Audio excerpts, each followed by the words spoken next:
technology is coming in, drone technology is coming in, things are going to be autonomous and robotic. So we have to start developing these guys now with not the competencies of 1995, but the capabilities of a foreman from 2030. And nowadays, a lot of people are seeing that there's money to be made in construction. I've seen that change recently. Right now, a lot of young men, a lot of young women who right now can't find a career. This is a place where you can come and work. And if you show grit, you have that growth mindset and you get after it, the sky's the limit.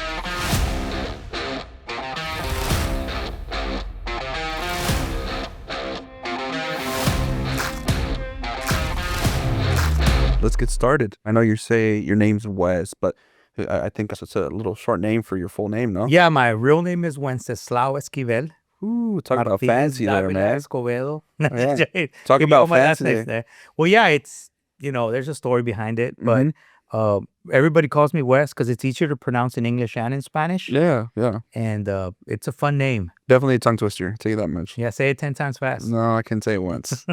Yeah. Well, let's, what is your scope here at Moss, So what I really do here is help develop the team. So whatever we'll need in the future as Moss grows, whether it's more superintendents, foremen, operators, pipe layer helpers, we're developing the next generation of leaders to go out and do things the Moss way. Do you feel like this is something that Moss needs or could really benefit from? Yeah, because Moss, I don't think it's a growth company. I think it's a scale company. What I mean by that is that it's exponentially growing. And you cannot buy enough foremen or superintendents from out in the field. You have to get to a point where you create them, right? And not only that, when you create them internally, they'll be more loyal to the company. They're more likely to do things the way Moss does things rather than bring in whether good or bad habits from other places. Yeah. What is something you would tell, an employee out there that's looking to grow within, Moss? I would say show initiative, right? Start thinking about talking to your manager, talking to your supervisor, telling them you want to do more. I would say you have to have that growth mindset. Don't get stuck on where you're at. Think about what you want to do in the future. There's going to be plenty of opportunity because, as I said, this is a scale company. And as we grow, there's going to be a much more need. The other day, we had to hire 6 on-the-spot foremen. Imagine if we had those lined up and ready to go out in the field and they just, hey, put me in the game, coach. I'm ready. I've been training. I'm ready for the next level. Then we just pick them and put them in, And so what we want to do is make it intentional, but also accelerate it. So what I've heard out in the construction industry is, this is usually what people say, hey, work hard, do your time, and one day the opportunity will arise, right? And so what that one day could be a week from now, it could be 10 years from now. The measurables, right? Yeah. So, hey, this is a program. It's a 3-month program or a 6-month program. These are the learning objectives. This is what you'll learn and what you'll get out of it. And if you do these following steps, it's a plan that you can get to. So a lot of it is developing individual development plans where they talk about where they develop their personal and professional goals because they got to develop themselves as a person. And they also have to develop themselves as a professional. Gotcha. How niche would you say Moss Utility is as far as like a trade partner, right? Because we're essentially a trade partner to general contractors, right? How detailed do you think Moss Utilities really is, like as far as like the work that we do out in the field? Well, the thing about the detail in what you guys do is that as you guys grow, you will be, and maybe I'm listening to you wrong, but this is what I'm understanding is, as you guys encounter more the Webbers, Manhattans, the Austins of the world, your team has to develop those skills to talk to the GCs. The technology is coming in, drone technology is coming in, and you got the machine learning things where things are going to be autonomous and robotic, right? So the foreman of 1995, those skills required aren't going to be the same as the foreman of 2030. So we have to start developing these guys now with not the competencies of 1995, but the capabilities of a foreman from 2030. So we have to be more intentional in order to be competitive, in order to win those bids, in order to attract people and retain them, because you got to think about these young adults. They go to these high schools, and as soon as kindergarten, they have them on like career tracks, right? They have them, oh, you're going to go to the medical field, you're going to go into the business field, and they start thinking about their career development earlier on. Yeah. So when they come to a company, one of the things that's going to attract them is, oh, there's a career track for me. There's a career pathway. There's a way and a reason and a rhyme. They're going to stick. Whereas if it's ambiguous and nebulous and it's like, well, I don't know what's going to happen. I don't know how long it's going to take me. How long till I become a foreman? How long till I become an operator? I don't know. Just do your time. Work hard. That's not going to satisfy them anymore. Yeah, that's interesting you say that, because typically, at least when I was growing up, the construction industry wasn't very something. It wasn't something that people like. Let's say, oh, I want to work in construction, right? And nowadays, a lot of people are seeing that there's money to be made in construction, right? It's not just about a shovel. It's about how do we get to the point where we get that shovel in the ground, right? Yeah. The pre-con, the proven process, right, of the Moss utilities. How underappreciated do you think construction is nowadays? Because I know that's still not something that it's going to be a career path for a kindergartner. Yeah. I've seen that change recently with high schools. I've seen it with private school students. I've seen it at even at these rich ISDs where I sometimes do some work. The young adults are understanding that the career outlook is changing. And you see it even in the news. People saying, hey, learn a trade, right? Because it's going to take a while for the robots to start doing it, right? So just learn a trade. If you're going to go, and I'm thinking, if you're going to go into AI, so medicine, certain things, that's worth going to college for, right? Where it's a certification, nursing, teaching, accounting. However, what people are coming up with more and more is like, hey, if you're not going to go for those specific fields that require a degree and certification, go straight out into the workforce and learn and start getting those skills and those trades that are going to help your career. I mean, you think about this, a plumber makes now versus, a mechanical engineer. The plumbers are winning out many times, right? The mechanical engineer draws the design for the plumbing, but the plumbers are starting out working, then starting their own business or joining a company that has like something like this. Do you think it's because of the demand or I guess the shortage of plumbers that there is nowadays? Because I mean, being a plumber doesn't sound attractive. Let's just be honest, right?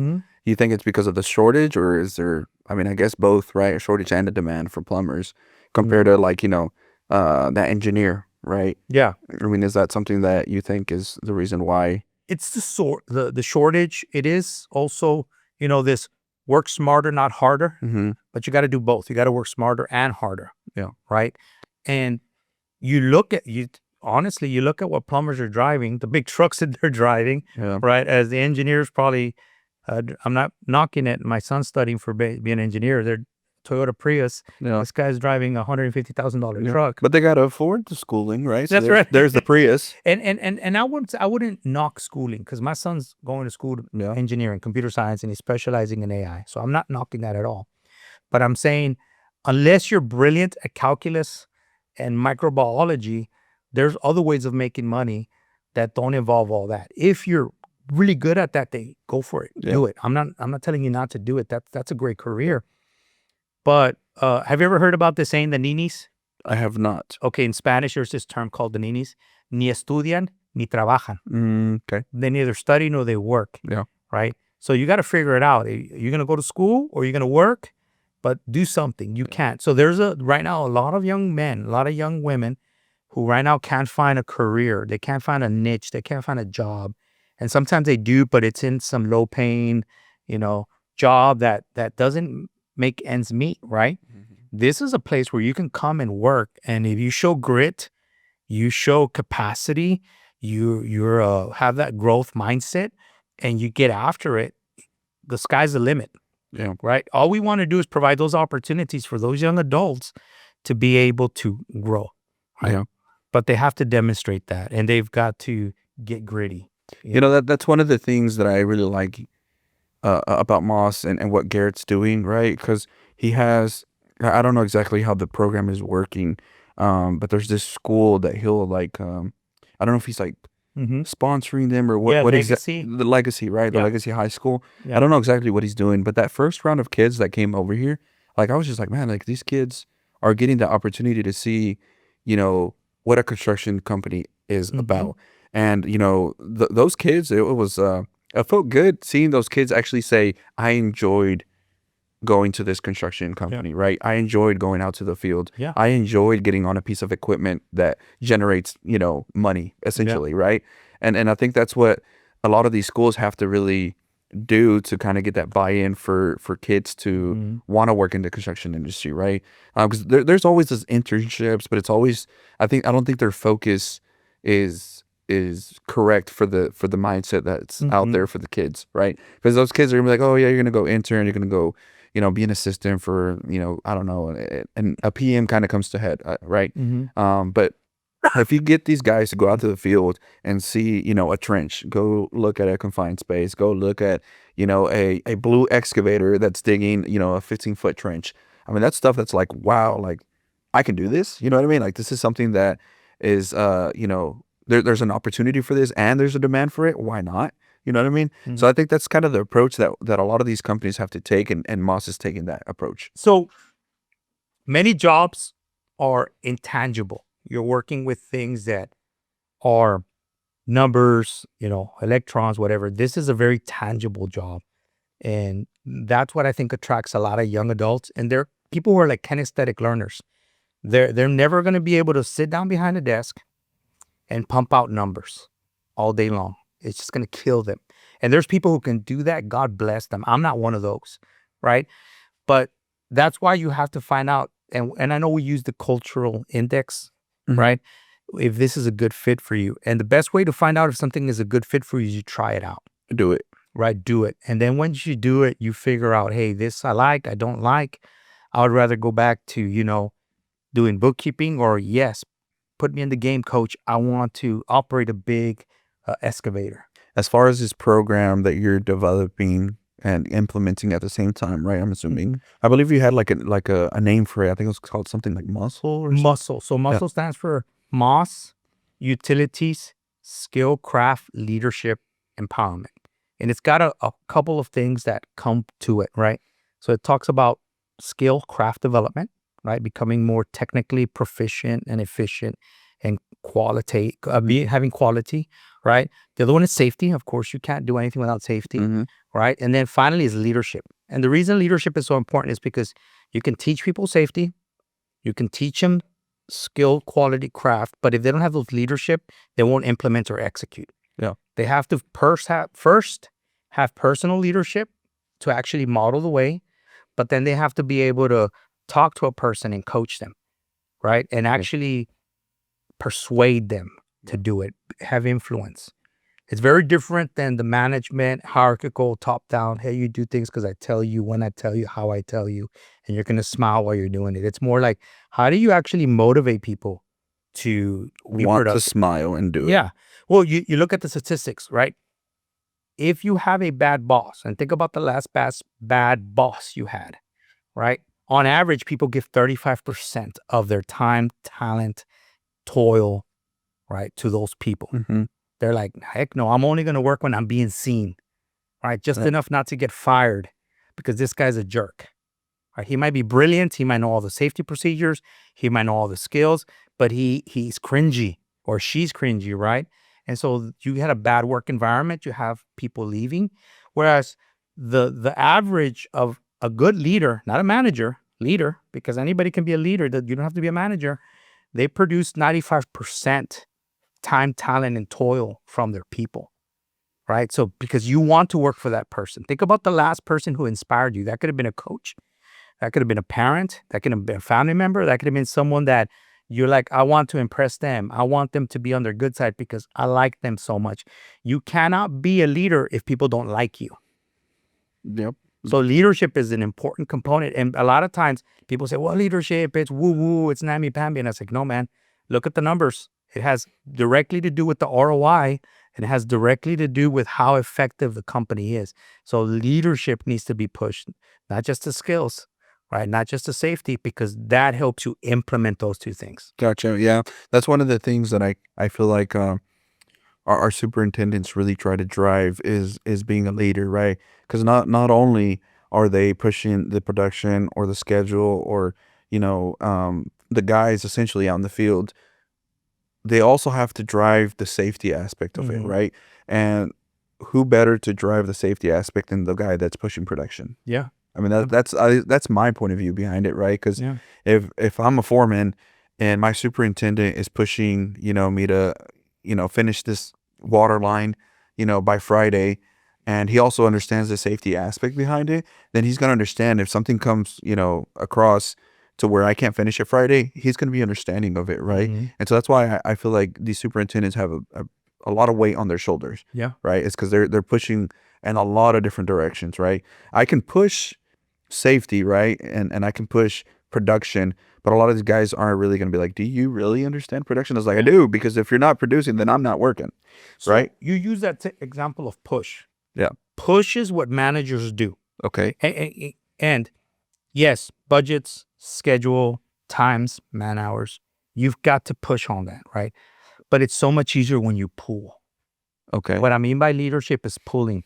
Though they're coming alongside and they're doing it themselves. Not only that, they're coaching and mentoring other people to do it.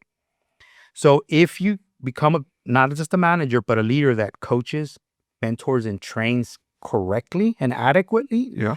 then you have you have disciples, right? Those disciples then go out and train other disciples. And then what you have is now an organization that is pulling in the same direction. But you got to know how to talk to people about their vision. You got to talk about the values. What's the mission? What's the why behind what they do? Yeah. Right?